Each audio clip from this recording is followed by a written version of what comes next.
Which one do you think will catch the most fish and why?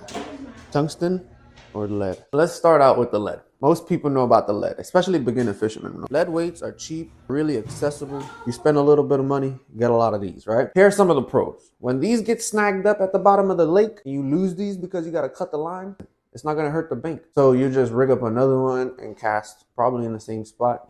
Maybe snag up in the same spot again. A second pro, it's good enough. Now I'm getting into a con. Lead itself is so soft that it doesn't translate shock as good as the tungsten. The tungsten is mad hard, so the slightest little bump, you're gonna feel it on the tungsten, you know. The second thing is it's lead. That's bad. It's lead. So the less you can mess with lead, the better.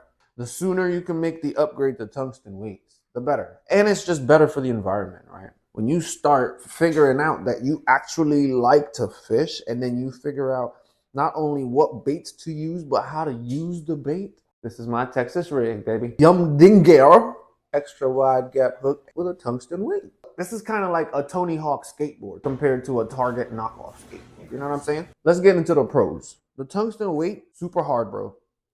The slightest little bump, you're gonna feel it through that line. Not only is it good for telling what kind of structure is at the bottom of the lake, you're also gonna tell if a fish nudges your bait. It's that sensitive to shock. You as a fisherman is gonna be the first one to know something just touched your bait. That's one pro. The con, super duper expensive, bro. Where you're getting 5 lead weights for $5, you spend $6 and you're getting only 3 of these. That's the major con for this guy right here.